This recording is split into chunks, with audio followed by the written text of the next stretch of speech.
as the question says, the wavelengths of K alpha and L alpha X-rays of a material are 21.3 and 141 picometers respectively. Find the wavelengths of K beta X-ray of the material. Now suppose these being the energy levels of that material, these being the K, L, M and N shells respectively, then K alpha has been given.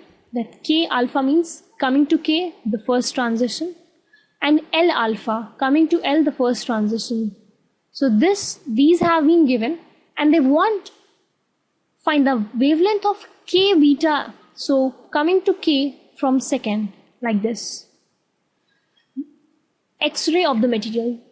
Now they have given us the wavelength of this, and they want the wavelength of this. So it's quite simple. You can find the energy difference between these two. You can find the energy difference between these two by these two wavelengths separately. And then you can add both of these to get the energy of this whole transition. And simply you can find the wavelength corresponding to this second transition. So proceeding in the same manner, we have been given the lambda 1 as 21.3 picometer.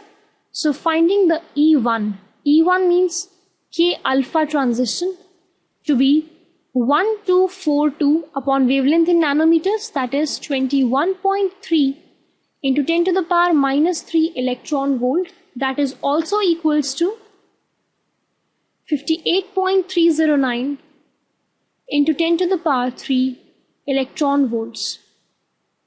Similarly, finding the second energy, that is the energy of L alpha, by the same formula, that is 1242 upon 141 into 10 to the power minus 3 electron volts, giving us a value of 8.8085 into 10 to the power 3 electron volts. So we have got this one energy and this one. So we can add up to get the energy, that is E3 equals to E1, that is K alpha plus EL alpha, that is also equals to EK beta.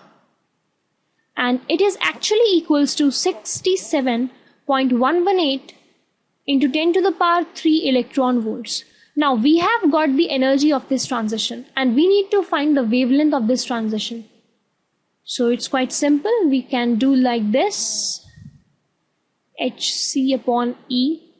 Putting the values, we get 1242 upon 67.118 into 10 to the power 3, that is 18.5 into 10 to the power minus 3 nanometers, or we can say it as 18.5 picometer.